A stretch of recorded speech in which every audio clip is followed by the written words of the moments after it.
बहुत समय पहले काले और घने देवदार के जंगलों के बीच, जहां दिन के समय भी सूरज की रोशनी जमीन तक पहुंचने से कांपती थी, वहां एक पुरानी लकड़ी की झोपड़ी खड़ी थी। इस जंगल को काली घाटी कहा जाता था। मीलों मीलों तक कोई गांव नहीं, कोई इंसान नहीं, बस अजीब सी खौफनाक आवाजें और एक रूह कंपा देने वाली खामोशी। उसी खस्ताहाल झोपड़ी में एक 80 साल की बूढ़ी औरत रहती थी, जिसका नाम था कावेरी। कावेरी की पीठ समय के बोझ से झुक चुकी थी। चेहरे पर झुर्रियों का ऐसा जाल था जैसे कोई पुराना नक्शा हो, और उसकी आंखें मोतियाबिंद के कारण हल्की सफेद पड़ चुकी थी। उस खौफनाक जंगल में, जहां खूंखार जानवर भी जाने से डरते थे, कावेरी बिल्कुल अकेली रहती थी। उसका सारा दिन अपनी झोपड़ी के बाहर एक पुरानी कुर्सी पर बैठकर लकड़ी छीलने में बीतता था।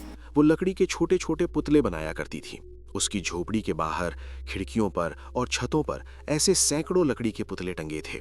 हवा चलती तो वो पुतले आपस में टकराकर एक अजीब सी खड़खड़ाहट पैदा करते, जैसे आपस में फुसफुसा रहे हों। एक शाम आसमान में काले बादल घिराए, हवाओं ने भयानक रूप ले लिया और तेज बारिश शुरू हो गई। बिजली कड़क रही थी और जंगल का सन्नाटा टूट चुका था। तभी उस भयानक तूफानी रात में कावेरी की झोपड़ी के भारी लकड़ी के दरवाजे पर किसी ने दस्तक दी। कावेरी ने अपनी लालटेन उठाई और अपनी लाठी टेकते हुए धीरे धीरे दरवाजे तक गई। जैसे ही उसने दरवाजा खोला, सामने एक 25-26 साल का नौजवान खड़ा था, बारिश में पूरी तरह भीगा हुआ और ठंड से ठिठुरता हुआ। उसके कंधे पर एक चमड़े का भारी बैग था। लड़के ने कांपते हुए कहा, माँ जी, मैं रास्ता भटक गया हूँ। जंगल में बहुत अंधेरा है और तूफान बढ़ता जा रहा है। क्या आज रात मुझे यहाँ पनाह मिल सकती है? कावेरी ने अपनी धुंधली आंखों से उसे ऊपर से नीचे तक देखा। उसके होंठों पर एक अजीब सी रहस्यमयी मुस्कान तैर गई। उसने बोला, अंदर आ जाओ बेटा। इस जंगल में रात को बाहर रहना मौत को दावत देने जैसा है। वैसे भी इतनी तेज बारिश में तुम कहीं और जा भी नहीं सकते। लड़का झिझकता हुआ अंदर आ गया। झोपड़ी के अंदर का नजारा बाहर से भी ज्यादा डरावना था। दीवारों पर, शेल्फ पर और जमीन के कोनों में हर जगह लकड़ी के इंसान रूपी पुतले रखे हुए थे। उन पुतलों की आंखें कांच की बनी थीं और लालटेन की रोशनी में ऐसा लग रहा था जैसे वो सब उस लड़के को ही घूर रहे हों। लड़के ने आग के पास बैठते हुए कहा, मेरा नाम देव है माँ जी। कावेरी ने उसे पहनने के लिए सूखी शॉल दी और चूल्हे पर गर्म सूप बनाने लगी। कावेरी ने बिना उसकी तरफ देखे पूछा, तुम इतनी रात गए जंगल में क्या कर रहे थे देव? देव ने नजरें चुराते हुए कहा, मैं शहर से आया हूँ माँ जी। पास के गांव में जा रहा था व्यापार के लिए, पर रास्ता भूल गया। पर देव झूठ बोल रहा था। देव कोई भटका हुआ मुसाफिर नहीं था, बल्कि वो एक लालची खजांची था। उसे उड़ती उड़ती खबर मिली थी कि इस जंगल में एक बुढ़िया रहती है जिसके पास अनगिनत सोना और एक गुप्त खजाना है। देव की योजना साफ थी कि वो रात के अंधेरे में इस अकेली बुढ़िया को मारकर उसका सारा खजाना लेकर हमेशा के लिए अमीर हो जाएगा। देव ने सूप पीते हुए झोपड़ी का मुआयना किया। उसकी नजर उन अजीब पुतलों पर गई। माँ जी, आप इस भयानक जंगल में अकेली क्यों रहती हैं? और ये इतने सारे पुतले, ये सब क्या है? आपको डर नहीं लगता? कावेरी ने अपनी सूखी लकड़ी जैसी उंगलियों से एक पुतले के सिर को सहलाते हुए कहा, ये पुतले ही तो मेरी दुनिया है बेटा। ये मुझे अकेलेपन से बचाते हैं। ये ही इस बुढ़िया का इकलौता सहारा है। देव मन ही मन हंसा। उसे लगा कि बुढ़िया सदमे और अकेलेपन से पूरी तरह पागल हो चुकी है। रात काफी हो चुकी थी। कावेरी ने झोपड़ी के एक कोने में देव के लिए बिस्तर लगा दिया और लालटेन बुझाकर खुद दूसरी तरफ एक पुरानी चारपाई पर लेट गई। झोपड़ी में अब सिर्फ चूल्हे की हल्की लाल रोशनी और बाहर गरजते तूफान की आवाज थी। देव ने सोने का नाटक किया और अपनी आंखें बंद कर लीं। वो बस बुढ़िया की गहरी नींद में जाने का इंतजार कर रहा था। रात के करीब 2 बज रहे थे। देव ने धीरे से अपनी आंखें खोलीं।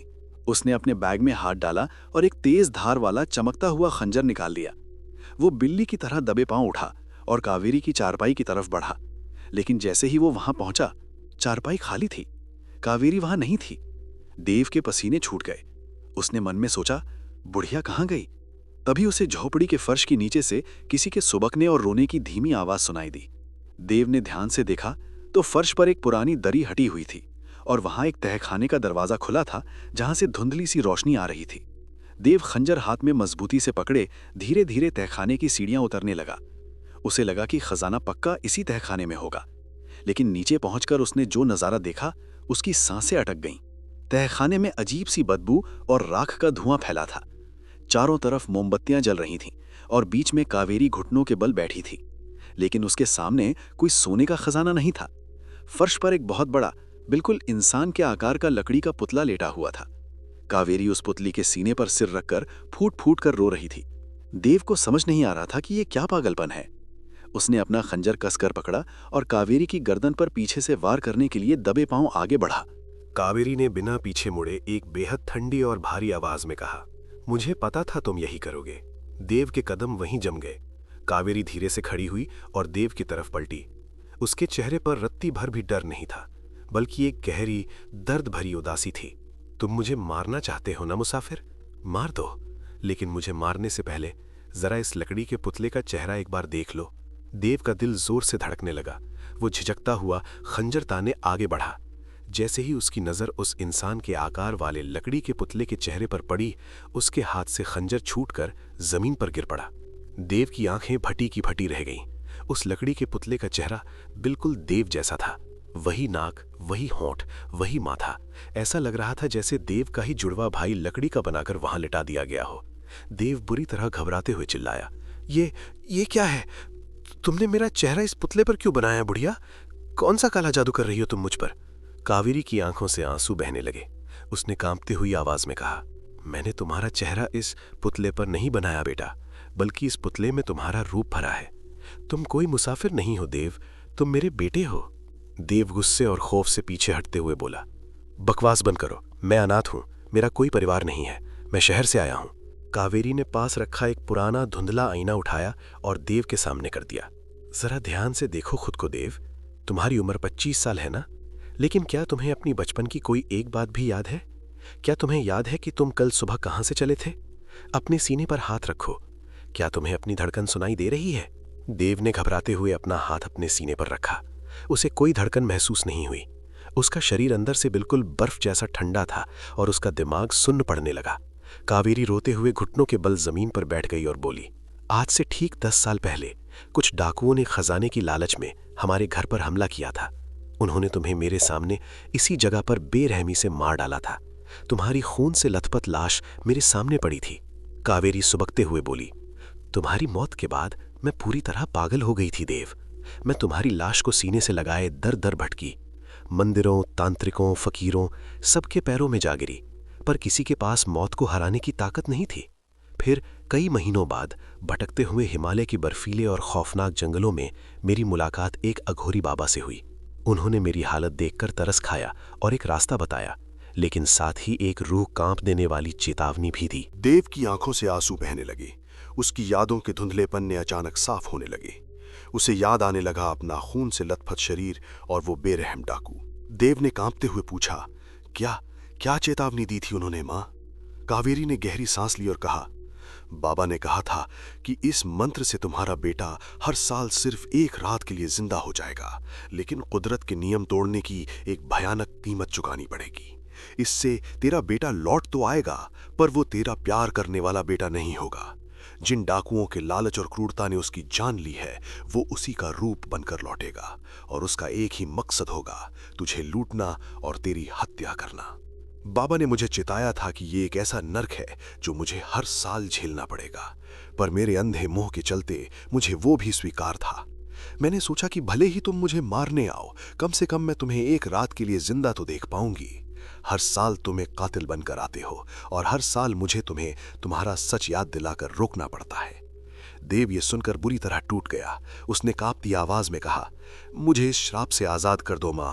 मैं हर साल एक लालची कातिल बनकर अपनी ही मां की हत्या का प्रयास कैसे कर सकता हूं? मुझे जाने दो मां, मुझे आजाद कर दो। देव की चीखें उस तहखाने में गूंज रही थीं। कावेरी ने देव की आंखों में देखा। उसे वहां सिर्फ दर्द, पीड़ा और एक भयानक घुटन दिखाई दे रही थी। उसे अघोरी बाबा की चेतावनी का असली मतलब समझ में आ गया। उसे एहसास हो गया था कि उसने अपने बेटे को बचाया नहीं था, बल्कि अपनी ममता के स्वार्थ में उसे एक भयानक नर्क में कैद कर दिया था। जो चला गया है उसे जिद करके वापस खींचना प्यार नहीं, पाप था। कावेरी ने देव को आखिरी बार कसकर सीने से लगा लिया। मुझे माफ कर दे मेरे बच्चे, मैंने अपने अकेलेपन के डर से तुझे इस श्राप में ढकेल दिया, पर अब और नहीं। आज मैं तुझे हमेशा के लिए आजाद करती हूं मेरे लाल। तभी बाहर से मुर्गे की बांग सुनाई दी। तूफान थम चुका था। सूरज की पहली किरण तहखाने की छोटी सी खिड़की से अंदर आई। देखते ही देखते देव उस बेजान पड़े लकड़ी के पुतले में समा गया। कावेरी ने पास रखी जलती हुई लालटेन उठाई और बिना हाथ कांपे उसे उस लकड़ी के पुतले पर फेंक दिया।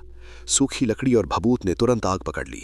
आग की लपटें तेजी से पुतले को अपनी चपेट में लेने लगीं और देखते ही देखते पुतला पूरा जलकर खाक हो गया। आग धीरे धीरे पूरी झोपड़ी में फैलने लगी।